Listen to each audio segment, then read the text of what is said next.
শুকরিয়া আল্লাহ দরবারে। আমি রকুনউদ্দিন, সকাল 8টা থেকে এই কেন্দ্রে আছি। শুধু একটি মাত্র কারণ, নির্বাচন কেমন হচ্ছে, আগামী নির্বাচন আমাদের কেমন হবে। সকাল 8টা থেকে যে স্বতঃস্ফূর্তভাবে ছাত্রছাত্রীরা ভোট দিয়ে আসতেছে, আমি অনেকের কাছে জিজ্ঞেস করছি কীরকম ভোট হলো। তারা খুব হাসি খুশি মুখে বলছে আলহামদুলিল্লাহ খুব ভালো ভোট হয়েছে।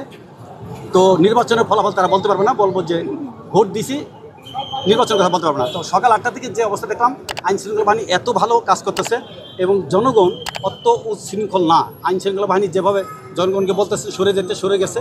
তবে ঢাকা ডিসি সাহেব অত্যন্ত আন্তরিকতার সাথে সে কয়েকবার আসছেন, দেখাশোনা করছেন এবং সে নিজে মাঠে দাঁড়িয়ে কাজ করছেন। তবে ভোটের আজকে যে নমুনা দেখতেছি, আজকে যে রেজাল্টটা পাবো আমরা আশা করি যারা নতুন প্রজন্ম ভোট দিতে এতদিন পারেন নাই, 16 বছর পরে ভোট যারা দিতেছেন, এই নির্বাচনকে কেন্দ্র করে আগামী জাতীয় নির্বাচন কেমন হবে ইনশাল্লাহ আজকে একটা বাতাস আমরা পাবোই। আপনি এখানে কোনো সাংগঠনিক পক্ষ থেকে এসেছেন কিনা? আসলে সাংগঠনিক তো প্রত্যেকটা লোক এখানে যারা আছেন, যারা ভোটার হয়েছে, কেউ না কেউ কোনো সংগঠনের সাথে জড়িত আছে। আমি শুকরিয়া আল্লাহ দরবারে আমি বাংলাদেশ জামাত ইসলামের সাথে জড়িত।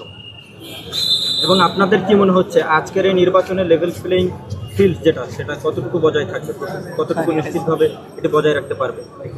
আসলে আল্লাহর পক্ষ থেকে তো লেখা হয়ে গেছে কে নির্বাচনে পাশ করবে, কে হবে। তো ওই হিসেবে আমরা সবাই আশাবাদী যে আমাদের ইনশাল্লাহ শিবিরের প্যানেলটা জয়লাভ করবেন এবং আল্লাহ তাদের প্রতি যথেষ্ট আল্লাহর প্রতি তাকওয়া আছে। বাংলাদেশ এখন মানুষ তাকিয়ে আছে যে আল্লাহর প্রতি তাকওয়ালা ব্যক্তিরা যে কোনো প্রতিষ্ঠানে আসুক। জি, শিবিরকে জয় না করার জন্য বিভিন্ন প্যানেল থেকে সরাসরি বলা হয়েছে ভোট না দেওয়ার জন্য। এই বিষয়টিকে আপনারা কিভাবে দেখছেন? আসলে আল্লাহর নবীকেও, পৃথিবীর শ্রেষ্ঠ নবী ছিলেন মুহাম্মদ রাসূলুল্লাহ সাল্লাল্লাহু আলাইহি ওয়াসাল্লাম, তার বিরুদ্ধেও তার ঘরের লোকেরা কাজ করছে। তো শিবির তো সমাজে তাদের বেলায় কিছুই না।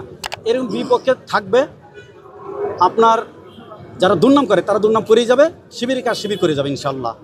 শিবিরকে ভোট দিয়ে শিক্ষার্থীরা জয়যুক্ত করবে, কোন ম্যান্ডেট এবং কোন কাজের জন্য নির্বাচিত করবে বলে আপনারা মনে করছেন? তাদের একটি মাত্র কাজ, তাদের আল্লাহর প্রতি তাকাবে, তাদের চরিত্র অনেক ভালো। Thank you very much.